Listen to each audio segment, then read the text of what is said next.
Mortal, John Hancock here, and boy am I tired.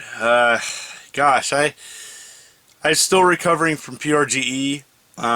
It was so wonderful meeting so many people, and gosh, I'm exhausted, and so I just wanted to let my fans know and thank all the people that came up to me at the show and thank me for my videos, which I'll continue to do. Today is your lucky day. I am going to be doing a giveaway, and the giveaway is for Game Panic 2, and for both the Sega CD and the Genesis one. One lucky viewer will win that. So if you pretty much follow the link below, Rafflecopter, and like my last contest, and you can win a copy of a PRGE 2016 exclusive. Now, that's not going to be the main gist of today's discussion. Today I want to talk about early adoption. And early adoption is whether or not it's truly worth it. You know, when a game comes out or a console comes out, is it really worth picking up on day one? I am not a fan of early adoption, typically on either game or console. Now, there are exceptions. There's things that I bought from day one, but you have to weigh the pro and the con. I don't think early adoption is really worth it, and it's a balance though, because like for example, there are many games that rely on game sales when a game comes out. It especially for a game company, it is like their livelihood. So there's certain games that are day one purchases for me, and I purchase them to support the game company that makes them. And if people don't buy a game when it comes out, for whatever reason, price, or they want to wait and see, totally understand that. But just know that sometimes it can be the life or death of a game company, because those sales go directly to the game. You know, if you buy a game used, especially a new game, you know, a game company doesn't get those sales. Now, I buy used games all the time. I prefer to buy used because, well, I'm kind of cheap, but the other thing is you know, you can get the same game and the same game experience and pay less money. So there's that. And so I do try to choose certain games throughout the year where I do pay full price, and to support the game companies that make them.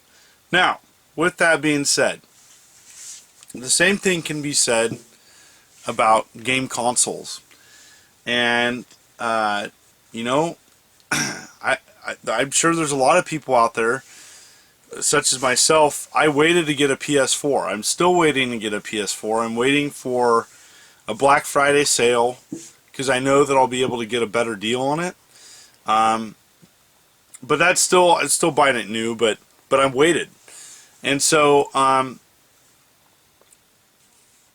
think the important thing to know is that when you buy something new, especially when it comes to consoles, which is different than buying a game new, is that when you buy a new console, especially the first version of a console, there's going to be an upgrade. There's going to be a revision, and typically the revision is going to be a lot better than the original console. Now, I have an Xbox One, for example. I really want to get an Xbox One S. I think it looks great, but I'm totally fine with my Xbox One. Even though I want to get the new one, I'm not going to spend, you know, $300 to get something that essentially does the same thing. Now, please forgive me.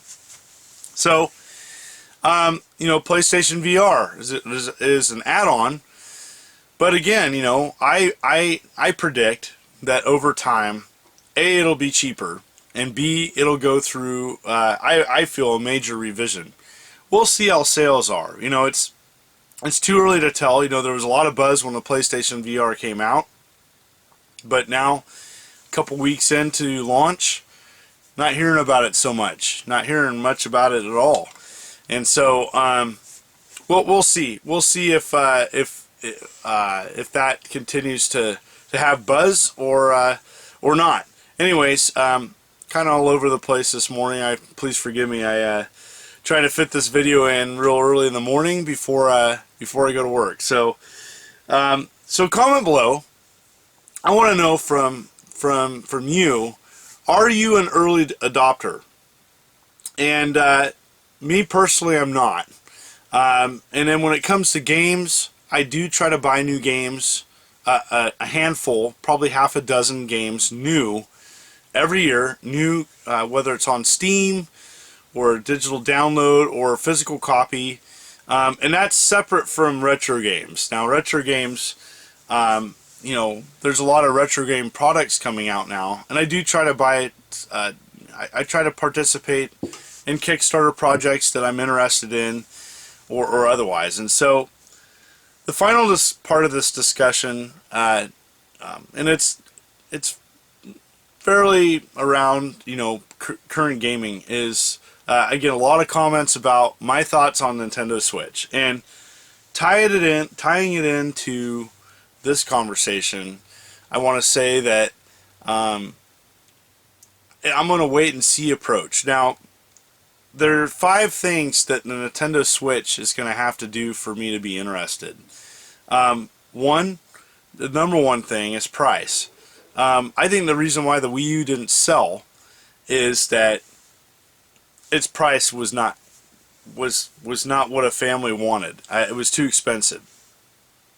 Number 2, I do have concerns about those little, I call them Keebler Magic controllers. Those controllers are really small.